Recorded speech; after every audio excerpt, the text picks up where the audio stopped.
अहमदपूर तालुक्यातील सुमठाणा इथल्या मदन मुसळे यांच्याकडे 27 एकर शेती आहे।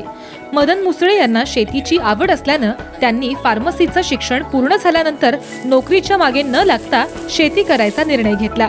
सुरुवातीला ते सोयाबीन, कापूस यासारखी पिकं घेत होते, मात्र त्यातनं फारसं उत्पन्न मिळत नव्हतं। कापूस, सोयाबीन हे टोटल आमच्या इकडले पिकं होते।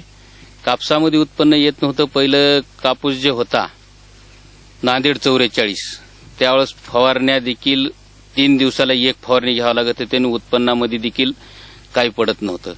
फवारण्या घेऊन जीव कंटाळून गेला होता आणि 12-15 फवारण्या करायच्या आणि त्याच्यानंतर एकरी आपल्याला 3 ते 4 क्विंटल बी कापसाचं उत्पन्न होत नव्हतं। कापूस, सोयाबीन यासारख्या पिकातनं फारसं उत्पन्न मिळत नसताना वंजरवाडी साठवण तलाव झाला।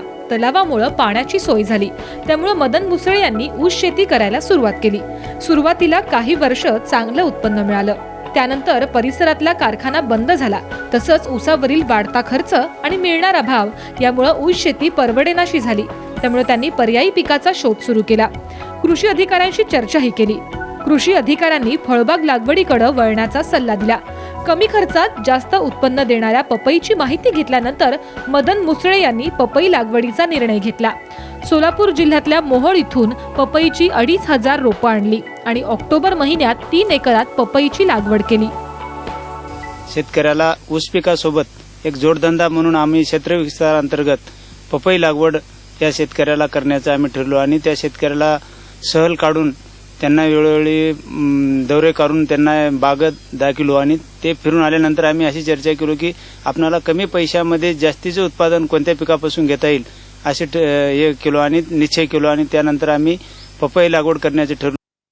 की रोपाचं जे आहे की बगर व्हायरसचे जर घ्यायचे झाले तर आपल्याला माहळून घ्यावं लागतील आणि ते व्हायरस येऊ देत नाहीत आणि व्हायरस कंट्रोलचे औषधं देऊन ते बनवून घेतात आणि त्याच्याप्रमाणे जे व्हायरसचे औषध दिल्यामुळं त्याची रोपं आम्ही 2500 ही रोपं आणले आणि ही 3 एकरमध्ये 2500 रोपाची लागवड केली। पपईची लागवड करण्याआधी जमिनीची चांगली मशागत केली। त्यानंतर 3 एकरमध्ये 24 ट्रॅक्टर शेणखत टाकलं। त्यानंतर पपईच्या रोपांची लागवड 6 बाय 8 फुटावर करण्यात आली। पाणी आणि खत देण्यासाठी ठिबकचा वापर करण्यात आला। कृषी अधिकाऱ्यांच्या सल्ल्यानुसार विद्राव्य खतं देण्यात आली, तसंच रोगकिडींचं नियंत्रण केलं।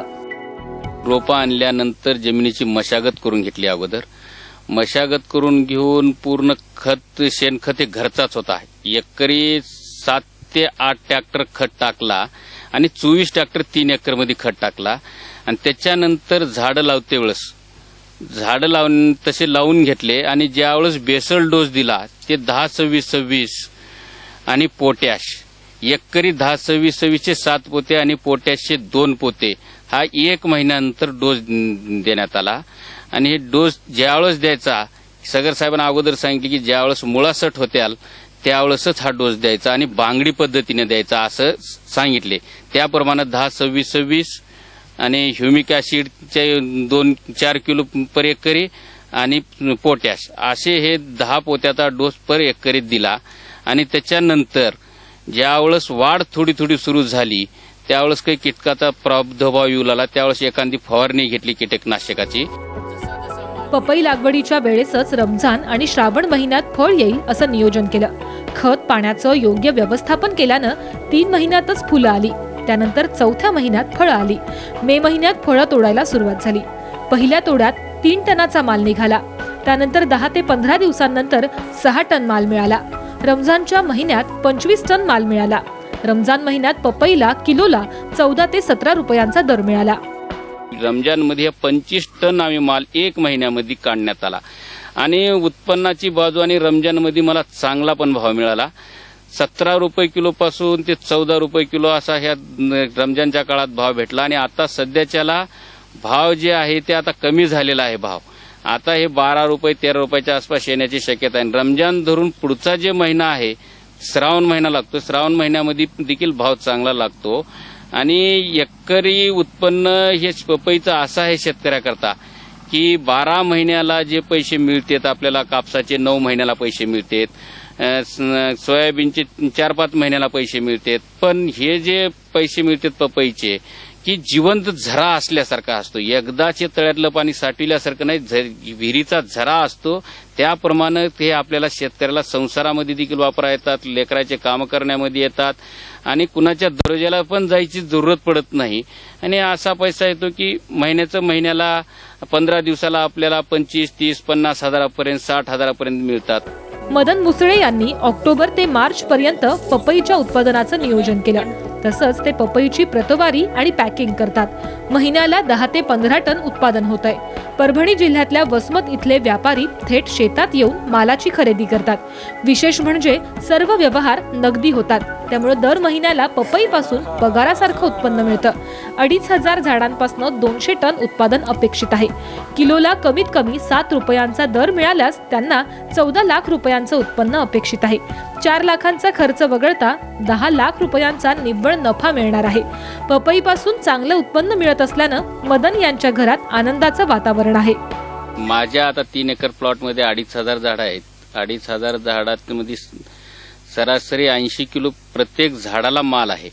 जर त्याची जर केलं तर 200 टन माल होईल आणि 200 टन मालाला जर भाव भेटला 7 रुपये 8 रुपये किलोचा तर 14 लाखाचं होईल. आणि 14 लाखाचा माल झाल्यानंतर माझा जे खर्च झालेला आहे शेतीवर टोटल ते 4 लाख रुपयाच्या आसपास आहे आणि 10 लाख रुपये मला नफा होईल अशी अपेक्षा आहे माझी. पपईमध्ये बऱ्यापैकी फायदा होत आहे. मी माझ्या पतीला मदत करते शेतामध्ये. दर 15 दिवसाला पैसा येत आहे. याच्यामुळे आमच्या घरामध्ये आनंदाचं वातावरण आहे. पपई हे पीक शाश्वत उत्पन्न देणारं पीक आहे. राष्ट्रीय फलोत्पादन योजनेअंतर्गत पपई पिकाला हेक्टरी 30,000 रुपयांचं अनुदान मिळतं. तसंच ठिबकसाठीही अनुदान मिळत असल्यानं जास्तीत जास्त शेतकऱ्यांनी पपई लागवडीकडे वळावं असा सल्ला कृषी अधिकारी देतात. या पपई पिकासाठी आमचे जे कृषी सहाय्यक आहेत, कृषी पर्यवेक्षक आहेत, आम्ही स्वतः या प्लॉटवर येतो आणि शेतकऱ्यांना वेळोवेळी मार्गदर्शन करून त्याचं नगदी पिकामध्ये उत्पादन खर्च कमीत कमी होऊन जास्तीत जास्त उत्पादन कसं मिळेल यासाठी प्रत्येक वेळी आम्ही प्रयत्न करतो.